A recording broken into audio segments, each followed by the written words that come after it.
नमस्कार। समय संवाद में आपका स्वागत है। मैं हूं सर्वेश कुमार सिंह। कांग्रेस और समाजवादी पार्टी के बीच उत्तर प्रदेश में कटता इतनी ज़्यादा बढ़ गई है कि अब समाजवादी पार्टी कांग्रेस का उत्तर प्रदेश में खाता भी नहीं खुलने देना चाहती। लोकसभा चुनाव नज़दीक आ रहे हैं और इंडिया गठबंधन के बारे में अब कोई चर्चा और कोई सुगबुगाहट नहीं है।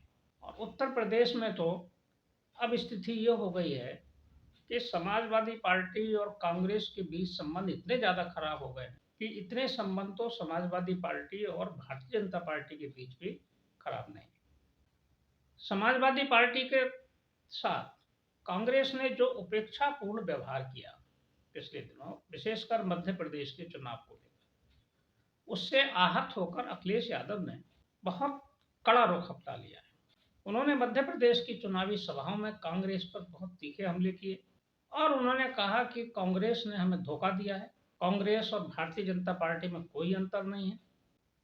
और अब उत्तर प्रदेश में समाजवादी पार्टी ने यह तय किया है कि वो कांग्रेस की परंपरागत सीटें या कहा जाए उनकी पारिवारिक सीटें रायबरेली और अमेठी में भी अपने प्रत्याशी उतारेगी। अब आप ये समझ लीजिए कि अगर रायबरेली और अमेठी में सपा ने प्रत्याशी उतारे तो कांग्रेस के लिए कितनी ज़्यादा मुश्किल पैदा हो जाएगी। अमेठी तो पहले से ही चुनाव हारी हुई है, कांग्रेस 2019 का चुनाव हार गई। रायबरेली की एक सीट कांग्रेस के पास है और प्रदेश में एकमात्र सीट कांग्रेस की है। ऐसी स्थिति में अगर रायबरेली में भी प्रत्याशी उतरा और जिस प्रत्याशी का नाम चर्चा में आया है, अगर वो प्रत्याशी आता है तब तो ये जान लीजिए कि कांग्रेस का हारना एकदम तय है। मनोज पांडे का नाम चर्चा में है। ये अभी सिर्फ चर्चा में है, इसका कोई पुष्टि नहीं है, लेकिन मनोज पांडे प्रत्याशी हो सकते हैं क्योंकि मनोज पांडे अभी रायबरेली जिले से ही विधायक भी है और सदन में समाजवादी पार्टी के उपनेता हैं।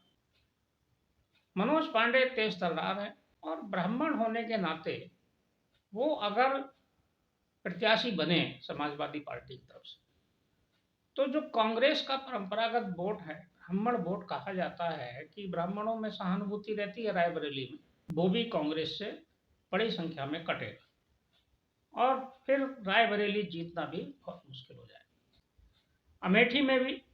अमेठी में राकेश प्रताप सिंह का नाम सामने आया है। अमेठी में ठाकुर मतदाताओं की संख्या पर्याप्त है।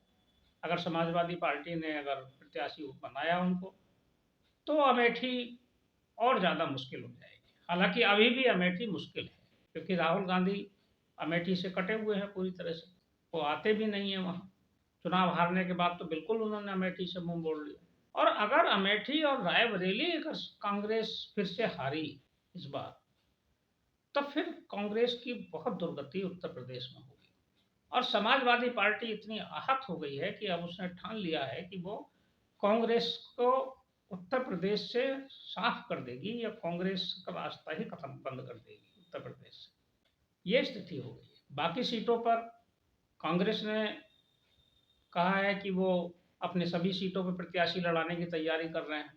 पता नहीं कर भी रहे हैं कि नहीं कर रहे हैं। प्रत्याशी भी पूरे प्रदेश में मिलेंगे कि नहीं मिलेंगे कोई गारंटी नहीं है, और मिलेंगे तो कैसे प्रत्याशी होंगे, कितने दमदार होंगे, क्योंकि पूरे प्रदेश में तो संगठन ही खत्म हो गया है लगभग। काफ़ी समय से कांग्रेस की जो दुर्गति है प्रदेश में, उसमें कार्यकर्ता और नेता दोनों का अभाव। समाजवादी पार्टी जरूर प्रदेश की सभी सीटों पर लड़ने की क्षमता रखती है। समाजवादी पार्टी का पूरे प्रदेश में व्यापक प्रभाव है और वह हर सीट पर भारतीय जनता पार्टी को चुनौती देना और सामना करने में सक्षम है। ऐसी स्थिति में उत्तर प्रदेश में जब चुनाव होगा लोकसभा का, तो इंडिया गठबंधन तो कहीं दिखाई देगा नहीं।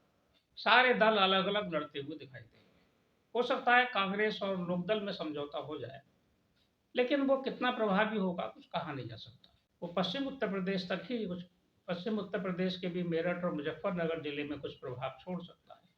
बाकी सारे पश्चिम उत्तर प्रदेश में भी कोई बहुत ज़्यादा असर नहीं होगा। कुल मिलाकर जो परिस्थितियां बन रही हैं वो भारतीय जनता पार्टी के लिए बहुत रास्ता आसान कर रही हैं। लेकिन अब चूंकि इतनी कड़वाहट है सपा और कांग्रेस के बीच की, अब कोई समझौते के आसार भी नजर नहीं आ रहे।